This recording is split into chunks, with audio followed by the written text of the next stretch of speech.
معمولات و مشاغل۔ آپ اپنے زمانے کے عام علماء جیسا لباس زیب تن فرمایا کرتے تھے، لیکن اس کا کپڑا بہت قیمتی ہوتا تھا۔ شاید ہی کوئی موقع ایسا آیا ہو کہ آپ نے ایک اشرفی فی گز سے کم قیمت کا کپڑا زیب تن کیا ہو۔ کپڑے کے تاجر دور دراز سے آپ کے لیے گراں بہا کپڑے اور ملبوسات لایا کرتے تھے۔ باوجود اتنی عمدہ اور گراں قیمت پوشاک کے آپ اسے ایک دن سے زیادہ نہیں پہنا کرتے تھے۔ ہر روز نیا لباس تبدیل فرماتے اور پہلا لباس غربا و مساکین کو دے دیا کرتے تھے۔ ایک دفعہ ایک امامہ کئی ہزار اشرفیوں پر خریدا اور اسے تھوڑی دیر باندھنے کے بعد اتار دیا، پھر مساکین کو خیرات کر دیا۔ اسی طرح ہر جمعہ کو آپ نئی پاپوش پہنا کرتے تھے اور پہلی غربا کو دے دیا کرتے تھے۔ آپ کی پاپوش بھی نہایت قیمتی ہوتی تھی۔ گراں بہا لباس اور پاپوش کے استعمال سے آپ کا مقصود محتاجوں کو نفع پہنچانا ہوتا تھا۔ اپنے نانا سرور کونین احمد مجتبیٰ صلی اللہ علیہ وآلہ وسلم کی طرح آپ کو بھی خوشبو بہت پسند تھی۔ طبعاً افورتاً اور بدن سے سخت متنفر تھے، ہر روز غسل فرماتے اور خوشبو و عطر لگا کر عبادت میں مشغول ہو جایا کرتے تھے۔ غربا اور مساکین کے لیے تو آپ کا دسترخوان نہایت وسیع تھا، لیکن اپنی خوراک بہت کم اور سادہ ہوتی تھی۔ اسے روکھی سوکھی کہنا زیادہ موزوں ہوگا۔ اکثر فاقہ کرتے اور ہفتہ میں صرف 2 دن یعنی دوشنبہ اور جمعہ کو کھانا تناول فرماتے تھے۔ کھانا اکثر بلا نمک ہوتا تھا اور کھانے میں سے مرغ و لذیذ اشیاء یعنی گھی، دودھ اور گوشت اکثر چھوڑ دیتے تھے۔ یہ آپ کی عام خوراک تھی، ورنہ کبھی کبھار عمدہ سے عمدہ غذا بھی کھا لیتے اور پرتکلف دعوت بھی قبول فرما لیتے تھے۔ اکثر خچر پر سوار ہوتے تھے، اونٹ کی سواری بہت پسند تھی۔ عبادت الہی سے آپ کو خاص شغف تھا۔ آپ کے مجاہدات اور ریاضات کا حال بیان کرتے ہیں۔ مجاہدات اور ریاضات کے بعد جب آپ نے احیاء دین کی جدوجہد کا آغاز فرمایا تو اس وقت بھی عبادت کے ذوق و شوق میں مطلق فرق نہ آیا۔ ہمیشہ باوضو رہتے، جب حدیث لاحق ہوتا تو اسی وقت تازہ وضو فرماتے، 2 رکعت تحیات الوضو پڑھتے۔ شب بیداری کی یہ کیفیت تھی۔ 40 سال تک عشاء کے وضو سے صبح کی نماز پڑھتے رہے۔ 15 برس تک یہ حال رہا کہ عشاء کی نماز کے بعد ایک پاؤں پر کھڑے ہو جاتے، قرآن شریف پڑھتے پڑھتے صبح کر دیتے تھے۔ اکثر 1/3 رات میں 2 رکعت نفل ادا کرتے، ہر رکعت میں سورہ رحمان یا سورہ مزمل کی تلاوت فرماتے۔ اکثر سورہ اخلاص پڑھتے تو اس کی تعداد 100 بار سے کم نہ ہوتی تھی۔ تقاضۂ بشری سونا ناگزیر ہوتا تو اول شب کسی قدر سو رہتے، پھر جلدی اٹھ کر عبادت الہی میں مشغول ہو جایا کرتے تھے۔ غرض آپ کی راتیں مراقبہ، مشاہدہ، یاد الہی میں گزرتی تھی۔ نیند آپ سے کوسوں دور رہتی تھی۔ خود فرماتے ہیں، مجھے درد عشق سے نیند سے مانع ہے۔ رات کے وقت کبھی دولت قدا سے باہر تشریف نہ لاتے، خواہ خلیفہ ہی ملاقات کے لیے کیوں نہ آتا۔ روزے نہایت کثرت سے رکھتے، بعض دفعہ کئی دن تک مسلسل ایک ہی روزہ رکھتے اور پھر درختوں کے پتوں، جنگلی بوٹیوں اور گری پڑی مباح چیزوں سے روزہ افطار فرماتے۔ غرض قائم اللیل اور صام فی النہار رہنا یعنی رات کو بیدار رہنا، دن کو روزے رکھنا آپ کی عادت ثانیہ بن چکی تھی۔ شیخ ابو عبداللہ کا بیان ہے کہ میں آپ کی خدمت میں چند راتیں سویا۔ آپ کا یہ حال تھا، 1/3 رات تک نفل پڑھتے، پھر ذکر کرتے، ورد کرتے۔ میں نے اپنی آنکھوں سے دیکھا، کبھی آپ کا جسم لاغر ہو جاتا، کبھی فربا، کسی وقت میری نگاہوں سے غائب ہو جاتے، پھر تھوڑی دیر بعد وہاں آپ موجود ہوتے، قرآن کریم پڑھتے، یہاں تک کہ رات کا دوسرا حصہ گزر جاتا۔ سجدے بہت طویل کرتے تھے، اپنے چہرے کو زمین پر رگڑتے، تہجد ادا فرماتے، مراقبہ مشاہدہ میں طلوع فجر تک بیٹھے رہتے، پھر نہایت عجز و نیاز خشوع سے دعا مانگا کرتے۔ اسی وقت کو آپ کو ایسا نور ڈھانپ لیتا کہ نظروں سے غائب ہو جاتے۔ یہاں تک کہ نماز فجر کے لیے خلوت کدے سے باہر نکلتے۔ نماز صبح سے فارغ ہو کر آپ مدرسہ تشریف لے جاتے، طلبہ، خدام اور دوسرے لوگوں کو شریعت و طریقت کی تعلیم دیا کرتے تھے۔ قرآن و حدیث، فقہ اور دوسری مروجہ دینی کتب کا درس دیتے۔ ظہر کی نماز کے بعد تجوید کی تعلیم ہوتی، شام کو پھر صبح کی طرح درس ہوتا تھا۔ اس کے ساتھ ساتھ فتوے بھی جاری فرماتے رہتے۔ ہفتہ میں بالعموم 3 بار مجالس وعظ منعقد فرماتے۔ شروع میں جمعہ کی صبح اور شنبہ کی شام کو مدرسہ میں، ایک شنبہ کی صبح کو خانقاہ میں وعظ فرماتے۔ شہر سے باہر عیدگاہ میں آپ کا منبر رکھا جاتا تھا۔ سیدنا غوث اعظم کو اللہ تعالیٰ نے حسن باطنی کے ساتھ کمال درجہ کے حسن ظاہری سے بھی نوازا تھا۔ آپ سے متعلق بہت سی کتاب ہیں۔ حضرت شیخ عبد القادر جیلانی بے حد وجیح و جمیل تھے۔ کثرت عبادت اور ریاضت کی وجہ سے آپ کا بدن نحیف ہو چکا تھا۔ قد میانہ، سینہ کشادہ، رنگ گدمی تھا، آنکھیں سرمگی اور نور معرفت سے لبریز تھیں، بھویں باریک ملی ہوئی تھی۔ سر اقدس بڑا آپ کے عالی دماغ ہونے کا شاہدہ تھا۔ سر اقدس اور ریش مبارک کے بال نہایت ملائم اور چمکدار تھے۔ ریش مبارک گنجان خوبصورت تھی۔ سر کے بال بالعموم کان کی لو تک رہتے تھے۔ دانت ہر قسم کی آلائش سے پاک موتیوں کی طرح دمکتے تھے۔ رخساروں کا رنگ شہاب تھا۔ چہرہ کتابی، ناک ستواں تھی، ہونٹ پتلے نہایت دل آویز تھے۔ جب بات کرتے معلوم ہوتا منہ سے پھول جھڑ رہے ہوں۔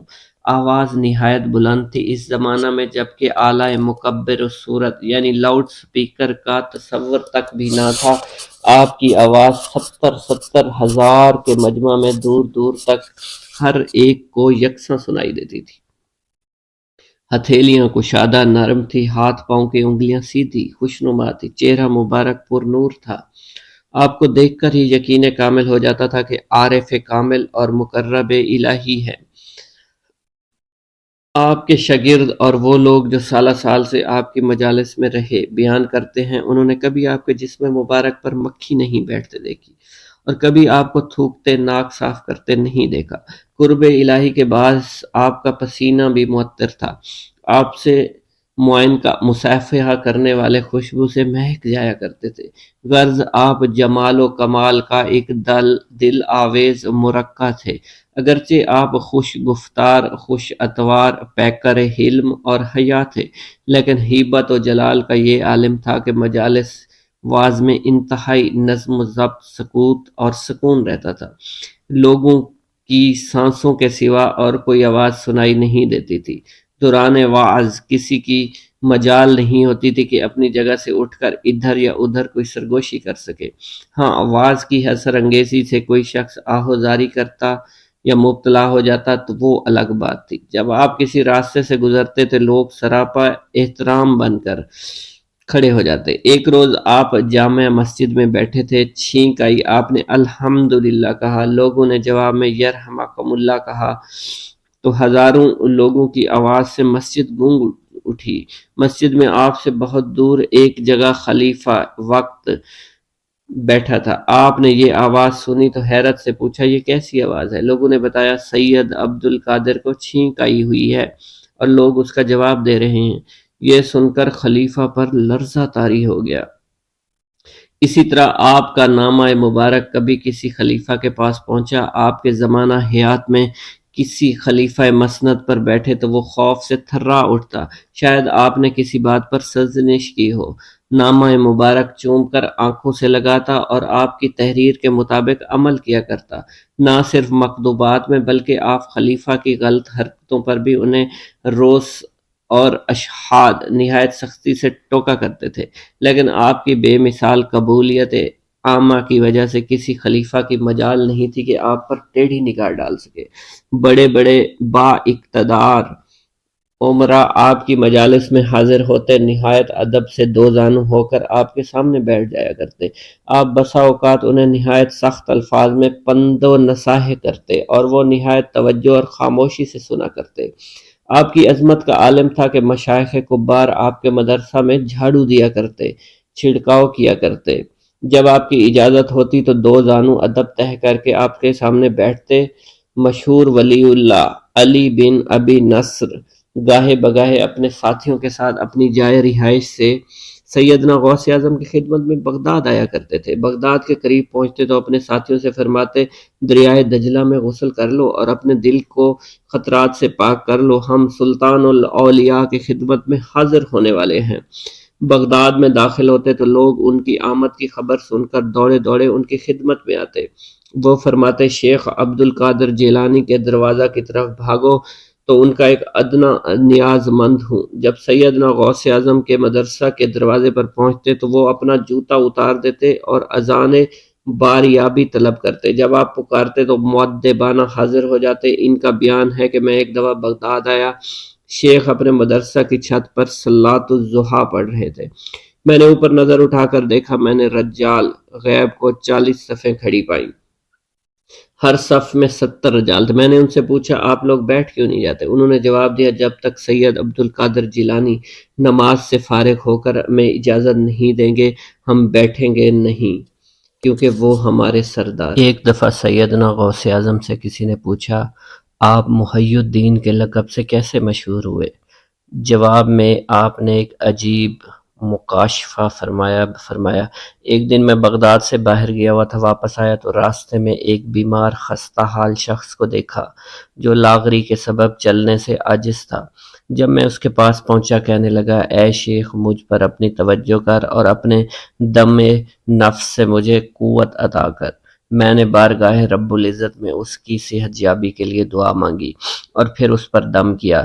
میرے دیکھتے ہی دیکھتے اس شخص کی لاغری نقاہت یک لخت دور ہو گئی، تندرست و توانا ہو کر اٹھ کھڑا ہوا، کہنے لگا، عبد القادر مجھے پہچانا؟ میں نے کہا نہیں۔ وہ بولا، میں تمہارے نانا کا دین ہوں، ضعف کی وجہ سے میری یہ حالت ہو گئی ہے، اب اللہ تعالیٰ نے تیرے ذریعے سے مجھے حیات تازہ عطا فرمائی ہے، تو محی الدین ہے اور اسلام کا مسلح اعظم ہے۔ میں اس شخص کو چھوڑ کر بغداد کی جامع مسجد کی طرف روانہ ہوا۔ راستے میں ایک شخص ننگے پاؤں بھاگتا ہوا میرے پاس سے گزرا اور بلند آواز سے پکارا، سیدی محی الدین! میں حیران رہ گیا، پھر میں نے جب مسجد میں جا کر دوگانا ادا کیا، جوں ہی میں نے سلام پھیرا میرے چاروں طرف لوگ جمع ہو گئے اور محی الدین کے فلک شگاف نعرے بلند ہونے لگے۔ اس سے پہلے کبھی کسی نے مجھے اس لقب سے نہیں پکارا تھا۔ یہ مکاشفہ تو اپنی جگہ پر ہے، لیکن اس حقیقت سے کسی صورت میں انکار نہیں کیا جا سکتا کہ آپ واقعی محی الدین ثابت ہوئے۔ آپ کی بے غرض، بے نفسی، درد مندی، اخلاص، خشیت الہی، پر تاثیر شخصیت، پر اثر کلام اور احیاء اسلام کی بے پناہ تڑپ کی بدولت دین حق کو تازہ حیات ملی، اور آپ کا یہ رفیق الشان کارنامہ صنف النہار کے آفتاب کی طرح روشن ہے۔ راہ حق میں آپ کی محیر القول خدمات دیکھ کر انسان اگشتے بدندہ رہ جاتا ہے، اور آپ کا محی الدین ہونا کسی دلیل کی محتاج نہیں ہے۔ سیدنا غوث اعظم علم و عرفان کی انتہائی بلندیوں تک پہنچ گئے تھے۔ آپ کی عظمت، رفعت، شان کے ڈنکے بج رہے تھے، لیکن اللہ تعالیٰ نے آپ کو ایسے اعلیٰ اخلاق سے نوازا تھا کہ آپ کے معاصرین اور آپ کو دیکھنے والے آپ کے اخلاق حمیدہ کی تعریف کرتے نہیں تھکتے تھے۔ سیدنا غوث اعظم کا ذکر جمیل وہ جن الفاظ میں کرتے ہیں، ان کا احاطہ کرنے کے لیے ایک دفتر درکار ہے۔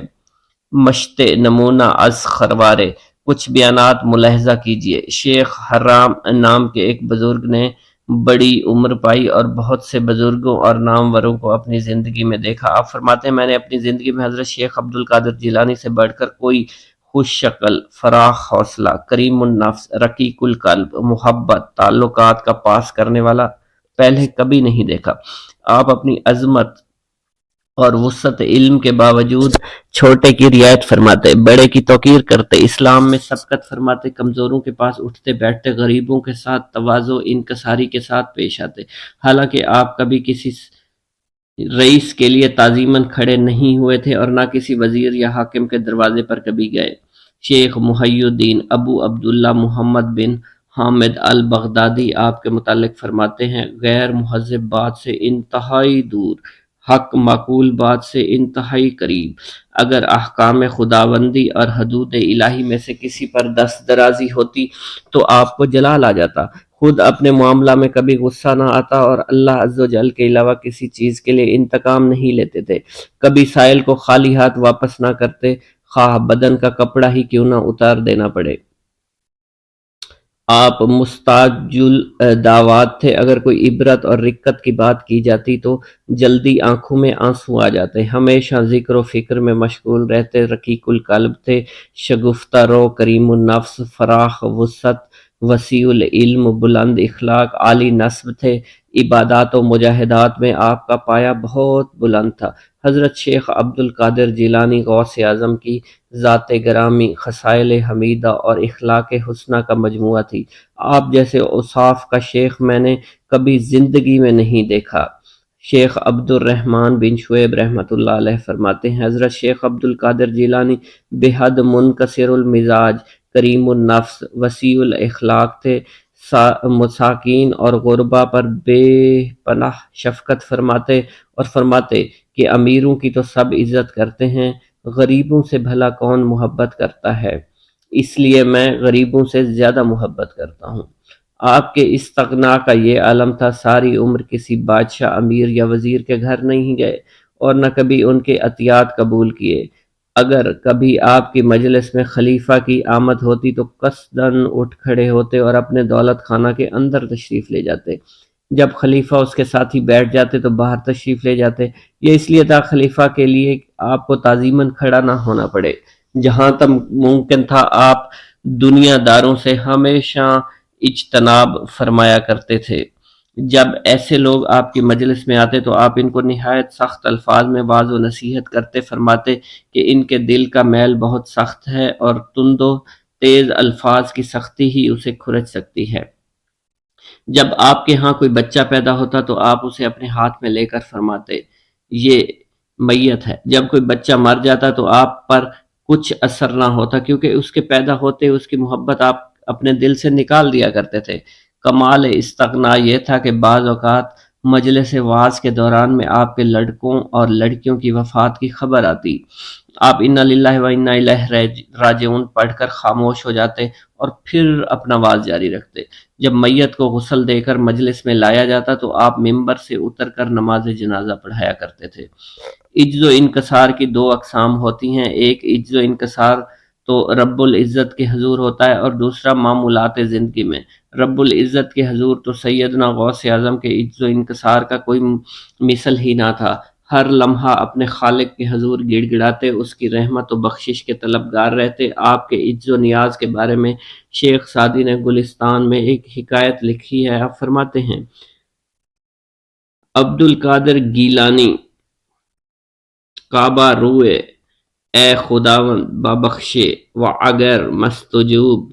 ترجمہ: شیخ عبد القادر گیلانی کو لوگوں نے دیکھا کہ حرم کعبہ کے اندر کنکریوں پر چہرہ رکھے ہوئے ہیں اور کہتے ہیں، اے خداوند قریب، مجھے بخش دے، اگر میں سزا کا مستحق ہوں تو روز محشر مجھے اندھا اٹھانا تاکہ میں نیکوں کے سامنے شرمسار نہ ہو سکوں۔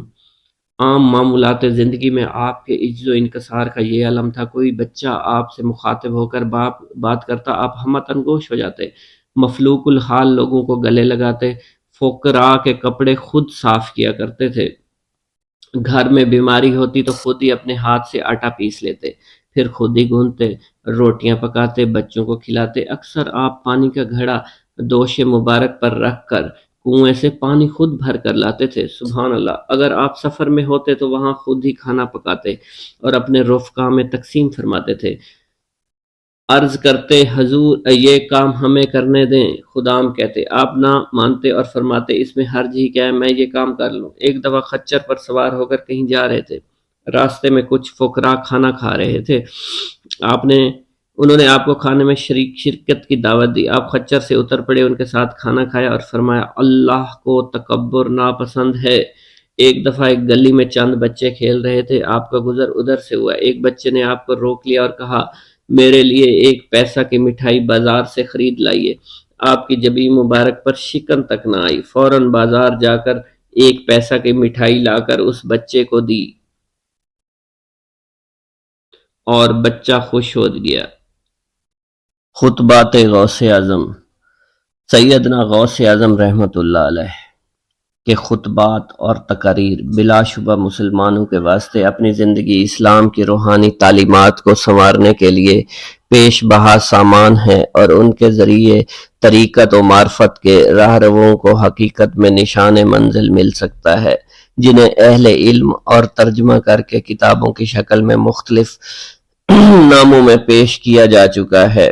بلا مبالغہ آرائی، اگر آپ کے چند ہی مہینوں کے خطبات و مواضعات پیش کیے جائیں تو وہ بجائے خود ایک ضعیم کتاب بن جائے۔ اس لیے بخود طوالت اس طرف سے نظر انصراف کرنا چاہتا ہوں، مگر چونکہ یہ بھی آپ کی زندگی کا ایک تاریخی کارنامہ ہے، اس لیے بہت بڑی کمی رہ جاتی، لہٰذا چند خطبے پیش کیے جا رہے ہیں۔ اولیاء اللہ کے دل پاک و صاف ہوتے ہیں، وہ مخلوق کو بھولتے ہیں، خالق کو یاد رکھتے ہیں، دنیا کو بھولتے ہیں، آخرت کو یاد رکھتے ہیں۔ تم اپنی دنیاوی مصروفیات کی بنیاد پر ان کے شان تمکنت کا مشاہدہ نہیں کر سکتے۔ تمہارے اور اس کے بیچ ایک زبردست خلیج حائل رہے گی۔ اگر کوئی مومن تجھے نصیحت کرے تو سن کے مخالفت نہ کرو، کیونکہ وہ تیرے اندر وہ باتیں دیکھتا ہے جو خود نہیں دیکھ سکتا۔ حضور صلی اللہ علیہ وسلم نے فرمایا، مومن کا آئینہ ہوتا ہے۔ مومن اپنے بھائی مومن کو سچے دل سے نصیحت کرتا ہے، اس میں کیا عیب ہیں، کیا خوبیاں ہیں، صاف صاف بیان کر دیتا ہے۔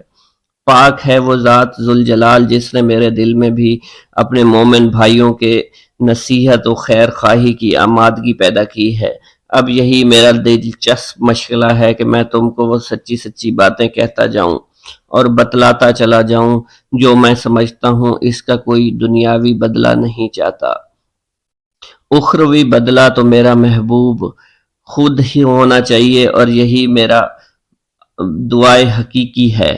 ہاں، مجھے اپنی قوم کی فلاح و کامرانی سے خوشی ہوتی ہے، ان کی تباہی میرے دل پر تیر چلا دیا کرتی ہے۔ اگر میں کسی مرید صادق کو کامیاب یا کامران دیکھتا ہوں تو میرا دل اپنے خالق کائنات کے آگے مسرت بے پائیاں کے ساتھ سر بسجود ہو جاتا ہے۔ اے غلام، میں تیری اصلاح کو اپنا مقصد سمجھتا ہوں، اپنی ذاتی نفع اندوزی کو نہیں۔ میں نے اسی مرحلہ کو طے کر لیا ہے۔ ہاں، میں تجھے اس راستہ میں افتاؤں خیزاں دیکھ کر تیری دستگیری کرنا چاہتا ہوں۔ تو مجھ سے مدد لے اور کامیابی کی راہ پر تیزی کے ساتھ روانہ ہو۔ تم کو غرور اللہ تعالیٰ کے مقابلے میں زیب نہیں دیتا، اے مخلوق کے مقابلے میں، بلکہ تم کو اپنی حیثیت پہچاننا چاہیے۔ تم کیا تھے؟ ایک حقیر نطفہ، ایک سیال پانی کے قطروں کی طرح ہی جان تھا۔ انجام کیا ہوگا؟ ایک مردار لاش جس کو کیڑے اور کتے کھانے کے لیے بےتاب رہیں گے۔ اس لیے جو تمہیں دنیا کی لالچ و حرص کے لیے دنیا کے مغرور بادشاہوں کی چوکھٹ پر جبہ سائی سکھاتا ہے تاکہ تمہیں سونے چاندی کے کچھ سکے مل جائیں، جس کو تم اپنی قسمت کے حقیقی جائز ٹکڑوں سے زائد سمجھ رہے ہو، وہ سخت گمراہی میں ڈالنے والا شیطان ہے۔ یاد رکھو، تمہارے لیے اس حرص و طمع کا نتیجہ ذلت اور رسوائی کے سوا کچھ نہیں ہے۔ حضرت صلی اللہ علیہ وسلم نے ارشاد فرمایا ہے، خدا کے پاس وہ بندہ زیادہ سزا کے لائق ہے جو اپنے مقسوم سے بڑھ کر رزق چاہتا ہے۔ اگر تم یہ سمجھتے ہو کہ دنیا کے یہ بندے تم کو اتنا وافر عطا کر سکیں گے کہ حقیقی طلب کا احاطہ ہو جائے گا تو تم تقدیر کے فیصلوں سے غافل ہو۔ یہ وسوسہ تمہارے دل میں شیطان کا ڈالا ہوا ہے۔ تم خدا کے بندے نہیں، اپنے نفس و حفظ کے بندے ہو، شیطان کے اسیر ہو۔ درہم و دینار سے مسحور ہو کر کوشش کرو کہ اس قید سے تم کو رہائی مل جائے۔ رہائی حاصل کرنے کے لیے تمہیں کسی رہنما کی ضرورت ہے۔ سبحان اللہ۔ اس لیے رہنما کی تلاش کرو، لیکن ایسا رہنما ظاہری آنکھوں کے ذریعے ٹٹولنے سے نہیں ملتا، دل اور باطن کی آنکھوں کے ذریعے ڈھونڈنے سے مل سکتا ہے۔ اس تلاش کے لیے ایمان ضروری ہے، جب ایمان نہ ہو بصیرت بھی نہیں ہوتی۔ اللہ تعالیٰ نے فرمایا ہے، ایمان کا فقدان ظاہری آنکھوں کو اندھا نہیں بناتا ہے بلکہ ان دلوں کو بے بصیر بنا دیتا ہے جو سینوں میں ہیں۔ لالچ اور خوشامد کے ذریعے دنیا حاصل کرنے کی مثال ایسی ہے جیسے سونا دے کر گھاس لے لی جائے، اس تھوڑی دیر میں جل کر راکھ کا ڈھیر ہو جائے گی اور سونا بھی ہاتھ سے جاتا رہے گا۔ اگر تمہارا ایمان ناقص ہے تو لوگوں سے میل جول رکھ کر کچھ دنیا ضرور حاصل کرو، اس کا نام معیشت ہے، مگر جلد ہو سکے اپنی معیشت کی ایسی اصلاح کر لو کہ تم اعلیٰ درجہ کے اصول و مقاصد پر آ جاؤ۔ جب تمہارا ایمان قوی ہو جائے گا تو اب تم توکل کر لو اور اسباب سے بے نیاز ہو جاؤ۔ دنیا والوں سے اختلاط و صحبت کم ہوتے ہوتے آخرکار تم میں وہ روحانی ایقان پیدا ہو جانا چاہیے کہ گویا اب تم ملک الموت کو روح حوالے کر دینے کے لیے تیار کھڑے ہو۔ اے شخص، یہ میری نصیحت ہے، اس پر عمل تیری روح کو اعلیٰ درجہ کی بلندی پر پہنچا دے گا۔ اگر تو اس پر کاملی طور پر عمل نہیں کر سکتا تو جزوی طور پر ہی کر کے دیکھ لے۔ حضرت صلی اللہ علیہ وسلم نے فرمایا، لوگو جتنا بھی تم سے ہو سکے دنیا کی فکروں سے نجات حاصل کرو۔ اے غلام، جس قدر غم روزگار سے نجات حاصل کر سکتا ہے کر لے۔ اپنے دل کو اس رحمت لامتناہی کے ایک کنارہ سے باندھ لے جو تیرے دل کی نو کو اطمینان حقیقی کے ساحل سے مراد پر پہنچا دے گی، اور ہر چیز پر وہ اللہ قادر ہے، ہر چیز کا عالم ہے، اس کے ہاتھ میں سب کچھ ہے، بس اسی سے مانگ۔ اے غلام، اگر تو نے صرف زبان سے کلمہ شہادت ادا کر لیا ہے اور دل نے عمل کے ذریعے اس کا اثر اپنے اوپر نہیں لیا ہے تو سمجھ لے کہ تو ایک قدم بھی خدا کی طرف نہیں بڑھا سکے گا۔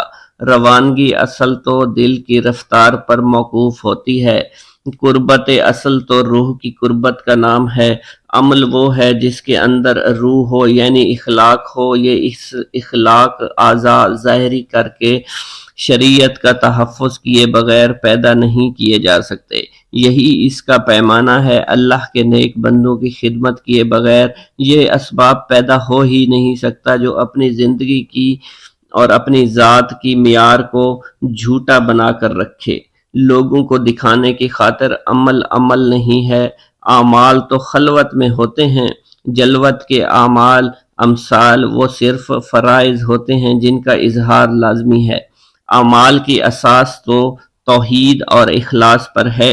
اگر توحید اخلاص نہیں ہے تو اعمال کی عمارت کھوکھلی بنیاد پر ہے، وہ جلد زمین پر ڈھیر ہو جائے گی۔ پہلے اس بنیاد کو مضبوط تو کر لے، پھر عمل کر، بلند و بالت عمارت بناتا جا، اور باقی اللہ دیکھ لے گا۔ اس کو قوت ہے، اس کی قوت اس کا بنیادی راز ہے۔ توحید کی وجہ سے تمہارا عمل آسان ہو جائے گا، صداقت پر چاند بن کر چمکنے لگے گا اور سورج کی طرح ہمیشہ روشن رہے گا۔ ایک بار سرکار بغداد غوث اعظم سیدنا شیخ عبد القادر جیلانی رحمۃ اللہ علیہ دریا کی طرف تشریف لے گئے۔ وہاں ایک بڑھیا کو دیکھا جو زاروں قطار رو رہی تھی۔ ایک مرید نے بارگاہ غوثیت میں عرض کی، یا مرشدی، اس ضعیفہ کا اکلوتا خوبرو بیٹا تھا، بیچاری نے اس کی شادی رچائی۔ دلہا نکاح کر کے دلہن کو اسی دریا میں کشتی کے ذریعے اپنے گھر لا رہا تھا کہ کشتی الٹ گئی اور دلہا دلہن سمیت ساری بارات ڈوب گئی۔ اس واقعہ کو آج 12 برس گزر چکے ہیں، مگر ماں کا ذکر ہے، بیچاری کا غم جاتا نہیں ہے۔ یہ روزانہ یہاں دریا پر آتی اور بارات کو نہ پا کر رو دھو کر چلی جاتی ہے۔ حضور غوث اعظم سیدنا شیخ عبد القادر جیلانی رحمۃ اللہ علیہ کو اس ضعیفہ یعنی بڑھیا پر بڑا ترس آیا۔ آپ نے اللہ کی بارگاہ میں دعا کے لیے ہاتھ اٹھا دیے۔ چند منٹ تک کچھ بھی ظہور پذیر نہ ہوا۔ بےتاب ہو کر بارگاہ الہی عز و جل میں عرض کی، یا اللہ عز و جل، اس قدر تاخیر کیوں؟ ارشاد ہوا، اے میرے پیارے، یہ تاخیر خلاف تقدیر و تدبیر نہیں ہے۔ ہم چاہتے ہیں تو ایک حکم کن سے تمام زمین و آسمان پیدا کر دیتے ہیں، مگر بقضائے حکمت 6 دن میں پیدا کیے بارات کو ڈوبے 12 برس ہو چکے ہیں۔ اب نہ کشتی باقی رہی ہے، نہ اس میں کوئی سوار۔ تمام انسانوں کا گوشت وغیرہ بھی دریائی جانور کھا چکے ہیں۔ ریزے ریزے کو اجزائے جسم میں اکٹھا کروا کر دوبارہ زندگی کے مراحل میں داخل کر دیا ہے۔ اب ان کی آمد کا وقت ہے۔ ابھی یہ کلام اختتام کو بھی نہ پہنچا تھا کہ یکایک وہ کشتی اپنے تمام تر ساز و سامان کے ساتھ معا دولہا دلہن و باراتی سطح آب پر نمودار ہو گئی اور چند ہی لمحوں میں کنارے آ لگی۔ تمام باراتی سرکار بغداد سے دعائیں لے کر خوشی خوشی اپنے گھر پہنچے۔ اس کرامت کو سن کر بے شمار کفار نے آ کر سیدنا غوث اعظم کے دست حق کے پرست پر اسلام قبول کر لیا۔ نکالا ہے پہلے تو ڈوبے ہوں کو اور اب ڈوبتوں کو بچا غوث اعظم۔ دور حاضر کا سب سے بڑا سائنسدان آئنسٹائن کہہ گیا ہے، میں نے ریڈیو دوربین کے ذریعے ایک ایسا کہکشاں تو دیکھ لیا ہے جو زمین سے 2 کروڑ نوری سال دور ہے، یعنی روشنی جو فی سیکنڈ 1,86,000 میل طے کرتی ہے وہاں 2 کروڑ سال میں پہنچے گی۔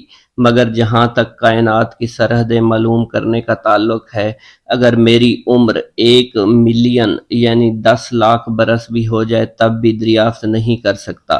سائنس کے برعکس خدائے رحمان کے ولی غوث اعظم شیخ عبد القادر جیلانی رحمۃ اللہ علیہ کی نظر کی عظمت و شان دیکھیے کہ آپ فرماتے ہیں، یعنی اللہ عز و جل کے تمام شہر میری نظر میں اس طرح ہیں جیسے ہتھیلی میں رائی کا دانہ ہو۔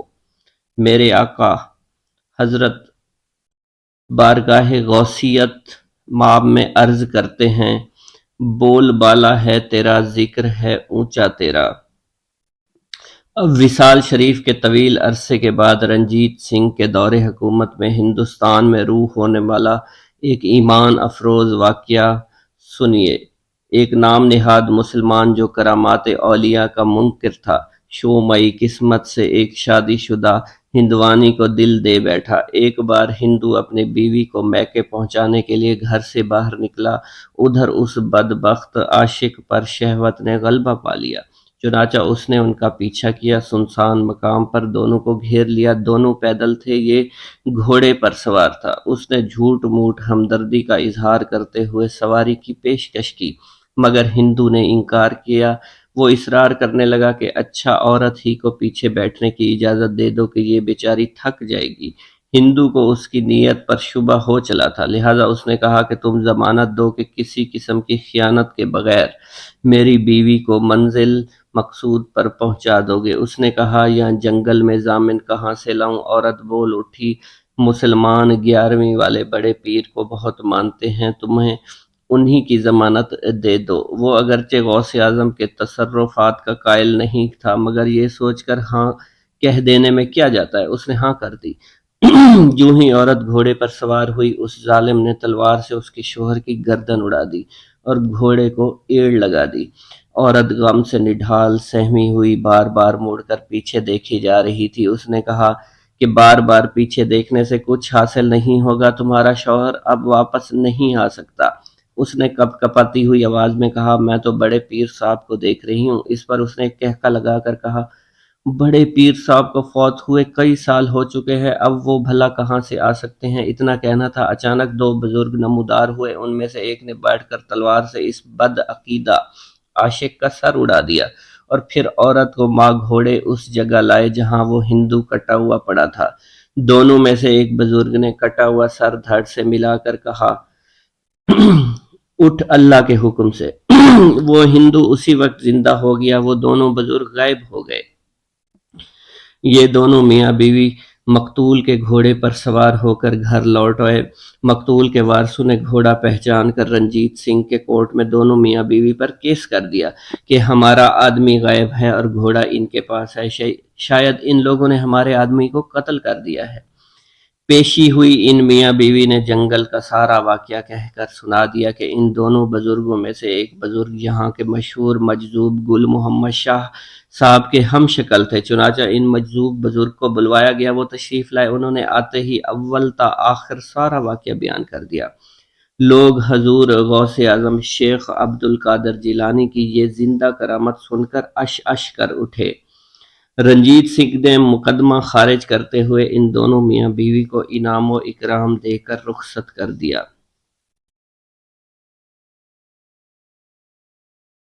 الاماں قہر ہے اے غوث وہ تیکھا تیرا، مر کے بھی چین سے سوتا نہیں مارا تیرا۔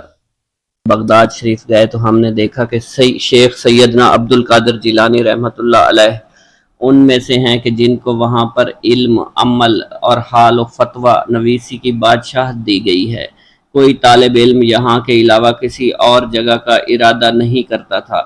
آپ میں تمام علوم جمع ہیں اور جو آپ سے علم حاصل کرتے تھے آپ ان تمام طلباء کو پڑھایا کرتے تھے اور صبر فرمایا کرتے تھے۔ آپ کا سینہ فراخ تھا، آپ سیر چشم تھے، اللہ نے آپ میں اوصاف جمیلہ جمع فرما دیے تھے۔ 13 علوم میں تقریر فرمایا کرتے تھے۔ امام ربانی شیخ عبد الوہاب شعرانی فرماتے ہیں، ایک جگہ علامہ شعرامی نے فرمایا ہے کہ حضور غوث پاک کہ مدرسہ عالیہ میں لوگ آپ سے تفسیر، حدیث، فقہ، علم الکلام پڑھتے تھے۔ دوپہر سے پہلے اور بعد دونوں وقت لوگوں کو تفسیر، حدیث، فقہ، کلام، اصول اور نحو پڑھایا کرتے تھے اور ظہر کے بعد قرأتوں کے ساتھ قرآن مجید پڑھایا کرتے تھے۔ شیخ عبد الحق محدث دہلوی آپ کے علمی کمالات کے متعلق ایک روایت نقل کرتے ہیں کہ ایک روز کسی قاری نے آپ کی مجلس شریف میں قرآن مجید کی ایک آیت تلاوت کی تو آپ نے اس آیت کی تفسیر میں پہلے ایک معنی، پھر 2 اور اس کے بعد 3، یہاں تک کہ حاضرین کے علم کے مطابق آپ نے اس آیت کے 11 معنی فرما دیا اور پھر دیگر وجوہات بیان فرمائی جن کی تعداد 40 تھی، اور ہر وجہ کی تائید میں علمی دلائل بیان فرمائے اور ہر معنی کے ساتھ سند بیان فرمائی۔ آپ کے علمی دلائل کی تفصیل سے سب حاضرین متعجب ہوئے۔ حافظ ابو العباس احمد بن بغدادی نے صاحب الاسرار سے فرمایا، میں اور تمہارے والد ایک دن حضرت شیخ سیدنا عبد القادر جیلانی کی مجلس میں حاضر ہوئے۔ آپ نے ایک آیت کی تفسیر میں ایک معنی بیان فرمایا تو میں نے تمہارے والد سے کہا یہ معنی آپ جانتے ہیں؟ آپ نے فرمایا ہاں۔ آپ نے دوسرا معنی بیان فرمایا تو آپ کے والد نے فرمایا یہ بھی میں جانتا ہوں۔ پھر آپ نے ایک اور معنی بیان فرمایا، والد سے پوچھا، انہوں نے کہا جی ہاں میں یہ جانتا ہوں، اور 11 معنی بیان کرنے پر بھی انہوں نے کہا میں یہ معنی جانتا ہوں، تو وہ یہی کہتے کہ ان معنیوں سے میں واقف ہوں، یہاں تک کہ آپ نے پورے 40 معنی بیان کیے جو نہایت عمدہ عزیز تھے۔ 11 کے بعد ہر معنی کے بارے میں تمہارے والد کہتے تھے میں ان معنیوں سے واقف نہیں ہوں۔ سیدنا امام احمد بن حنبل کا اظہار عقیدت۔ حضرت شیخ امام ابو الحسن علی فرماتے ہیں کہ میں نے حضرت سیدنا شیخ عبد القادر جیلانی اور شیخ بقا بن بطو کے ساتھ حضرت سیدنا امام احمد بن حنبل کے روضہ اقدس کی زیارت کی۔ میں نے دیکھا کہ حضرت سیدنا امام احمد بن حنبل قبر سے باہر تشریف لائے اور حضور سیدی غوث پاک کو اپنے سینے سے لگا دیا اور انہیں خلعت پہنا کر ارشاد فرمایا، اے شیخ عبد القادر، بے شک میں علم شریعت، علم حقیقت، علم حال اور فعل حال میں تمہارا محتاج ہوں۔ بلاد عجم سے ایک سوال آیا، ایک شخص نے 3 طلاقوں کی قسم اس طور پر کھائی کہ وہ اللہ عز و جل کی ایسی عبادت کرے گا کہ جس وقت وہ عبادت میں مشغول ہو تو لوگوں میں سے کوئی شخص بھی وہ عبادت نہیں کر رہا ہو۔ اگر وہ ایسا نہ کر سکا تو اس کی بیوی کو 3 طلاقیں ہو جائیں گی، تو اس صورت میں کون سی عبادت کرنی چاہیے؟ اس سوال سے علماء عراق حیران اور ششدر رہ گئے۔ اس مسئلہ کو انہوں نے غوث اعظم کی خدمت اقدس میں پیش کیا تو آپ نے فوراً اس کا جواب ارشاد فرمایا، وہ شخص مکہ مکرمہ چلا جائے، طواف کی جگہ صرف اپنے لیے خالی کرائے اور تنہا 7 مرتبہ طواف کر کے اپنی قسم کو پورا کرے۔ اس شافی جواب سے علماء عراق کو نہایت ہی تعجب ہوا کیونکہ وہ اس سوال کے جواب سے عاجز ہو گئے تھے۔ حضرت شیخ ابو عبداللہ بن خضر فرماتے ہیں کہ میں نے حضرت سیدنا غوث اعظم کے مدرسہ میں خواب دیکھا کہ ایک بڑا وسیع مکان ہے، اس میں صحرا اور سمندر کے مشائخ موجود ہیں اور حضرت سیدنا شیخ عبد القادر جیلانی ان کے صدر ہیں، اور ان میں سے بعض مشائخ تو وہ ہیں جن کے سر پر صرف امامہ شریف ہے اور بعض وہ ہیں جن کے امامہ پر ایک ترہ ہے اور بعض کے 2 ترے ہیں، لیکن حضور غوث پاک کے امامہ شریف پر 3 ترے یعنی امامہ پر لگائے جانے والے مخصوص پھندے 3 ہیں۔ میں ان 3 تروں کے بارے میں متفکر ہوا اور اسی حالت میں جب بیدار ہوا آپ میرے سرہانے کھڑے تھے۔ ارشاد فرمانے لگے کہ خضر ایک ترہ علم شریعت کی شرافت، دوسرا علم حقیقت کی شرافت، تیسرا شرف و مرتبہ کا ترہ ہے۔ حضرت قطب ربانی شیخ عبد القادر جیلانی الحسنی والحسینی رحمۃ اللہ علیہ نے اپنی ثابت قدمی کا خود اس اندازہ میں تذکرہ فرمایا ہے کہ میں نے راہ خدا میں بڑی بڑی سختیاں اور مشقتیں برداشت کی، اگر وہ کسی پہاڑ پر گزرتی تو وہ بھی پھٹ جاتا۔ شیخ عثمان فرماتے ہیں میں نے شہنشاہ بغداد حضور غوث پاک کی زبان سے سنا کہ میں شب و روز بیابانوں اور ویران جنگلوں میں رہا کرتا تھا۔ میرے پاس شیاطین مسلح ہو کر ہی بتناک شکلوں میں قطار در قطار آتے اور مجھ سے مقابلہ کرتے، مجھ پر آگ پھینکتے۔ میں نے دل میں بہت زیادہ ہمت اور طاقت محسوس کرتا اور غیب سے مجھے کوئی پکارتا، اے عبد القادر اٹھو، ان کی طرف بڑھو، مقابلہ کرو، ہم تمہیں ثابت قدم رکھیں گے اور تمہاری مدد کریں گے۔ پھر جب میں ان کی طرف بڑھتا تو وہ دائیں بائیں یا جدھر سے آتے اسی طرف بھاگ جاتے۔ ان سے میرے پاس صرف ایک ہی شخص آتا اور ڈراتا اور مجھے کہتا یہاں سے چلے جاؤ، تو میں اسے ایک تماچا مارتا تو وہ بھاگتا نظر آتا، اور پھر میں لا حول ولا قوت الا باللہ العلی العظیم پڑھتا تو وہ جل کر خاکستر ہو جایا کرتا۔ 40 سال تک عشاء کے وضو سے نماز فجر ادا فرمائی۔ میں نے حضرت شیخ محی الدین سید عبد القادر جیلانی قطب ربانی کی 40 سال تک خدمت کی۔ اس مدت میں آپ عشاء کے وضو سے صبح کی نماز پڑھا کرتے تھے، اور آپ کا معمول تھا کہ جب بے وضو ہوتے تھے تو اسی وقت وضو فرما کر 2 رکعت نماز نفل پڑھ لیا کرتے۔ بسم اللہ الرحمن الرحیم۔ السلام علیکم ناظرین، امید کرتا ہوں آپ سب خیریت سے ہوں گے۔ حضور غوث پاک رحمت اللہ علیہ کے مختصر حالات۔ سرکار بغداد حضور غوث پاک محی الدین رحمت اللہ علیہ کا اسم مبارک عبد القادر رحمت اللہ علیہ اور آپ کی کنیت ابو محمد اور القابات محی الدین، محبوب، سبحانی، غوث الثقلین، غوث العظم وغیرہ ہیں۔ آپ رحمت اللہ علیہ 470 ہجری میں بغداد شریف کے قریب قصبہ جیلان میں پیدا ہوئے اور 561 ہجری میں بغداد شریف میں ہی وصال پایا۔ آپ رحمت اللہ علیہ کا مزار پر انوار عراق کے مشہور شہر بغداد شریف میں ہے۔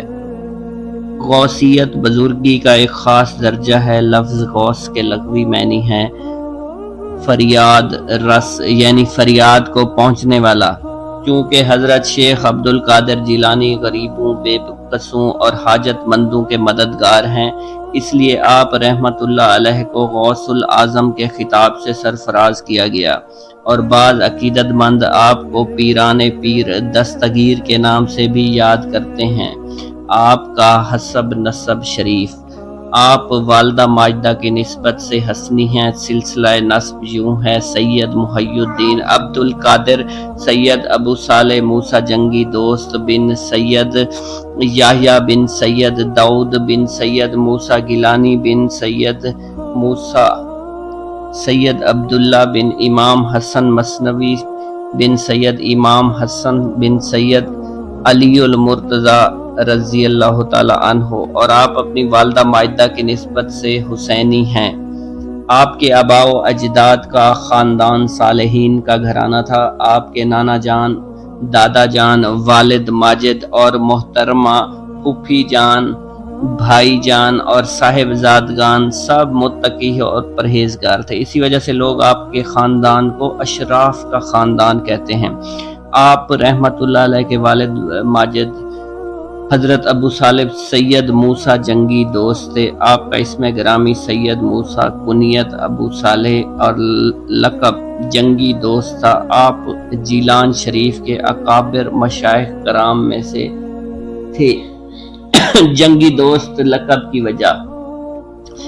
آپ رحمت اللہ علیہ کا لقب جنگی دوست اس لیے ہوا کہ آپ اللہ کی رضا کے لیے نفس کشی اور ریاضت شرعی میں یکتائے زمانہ تھے، نیکی کے کاموں کا حکم کرنے اور برائی سے روکنے کے لیے مشہور تھے، اس سلسلہ میں اپنی جان تک کی پرواہ نہ کرتے تھے۔ چنانچہ ایک دن آپ جامع مسجد کو جا رہے تھے، خلیفہ وقت چند ملازم شراب کے مٹکے نہایت احتیاط سے سروں پر اٹھائے جا رہے تھے۔ آپ نے جب ان کی طرف دیکھا تو جلال میں آ گئے، ان مٹکوں کو توڑ دیا۔ آپ کے رعب اور بزرگی کے سامنے کسی ملازم کو دم مارنے کی جرات نہیں ہوئی تو انہوں نے خلیفہ وقت کے سامنے واقعہ کا اظہار کیا۔ آپ رحمت اللہ علیہ کے خلاف خلیفہ کو ابھارا۔ خلیفہ نے کہا، سید موسیٰ کو فوراً میرے دربار میں پیش کرو۔ چنانچہ حضرت سید موسیٰ دربار میں تشریف لے آئے۔ خلیفہ اس وقت غیظ و غضب سے کرسی پر بیٹھا تھا۔ خلیفہ نے للکار کر کہا، آپ کون تھے جنہوں نے میرے ملازمین کی محنت کو رائے گاں کر دیا؟ حضرت سید موسیٰ نے فرمایا، میں محتسب ہوں، میں اپنا فرض منصبی ادا کیا ہے۔ خلیفہ نے کہا، آپ کس حکم کے تحت محتسب مقرر کیے گئے ہیں؟ حضرت سید موسیٰ نے رعبدار لہجے میں جواب دیا، جس حکم سے تم حکومت کر رہے ہو۔ آپ کے اس ارشاد پر خلیفہ پر ایسی رقت طاری ہوئی کہ سر بزانو ہو گیا، یعنی گھٹنوں پر سر رکھ کر بیٹھ گیا۔ تھوڑی دیر کے بعد سر کو اٹھا کر عرض کیا، حضور والا، امر بالمعروف نہی عن المنکر کے علاوہ مٹکوں کو توڑنے میں کیا حکمت ہے؟ حضرت سید موسیٰ جنگی رحمت اللہ علیہ نے ارشاد فرمایا، تمہارے حال پر شفقت کرتے ہوئے نیز تجھ کو دنیا اور آخرت کی رسوائی اور ذلت سے بچانے کی خاطر خلیفہ پر آپ کی اس حکمت بھری گفتگو کا بہت اثر ہوا۔ متاثر ہو کر آپ کی خدمت اقدس میں عرض گزار ہوا، عالی جہاں آپ میری طرف سے بھی محتسب کے عہدے پر مامور ہو۔ حضرت سید موسیٰ جنگی نے اپنے متوکلانہ انداز میں فرمایا، جب میں حق تعالیٰ کی طرف سے مامور ہوں تو پھر مجھے خلق کی طرف سے مامور ہونے کی کیا حاجت ہے؟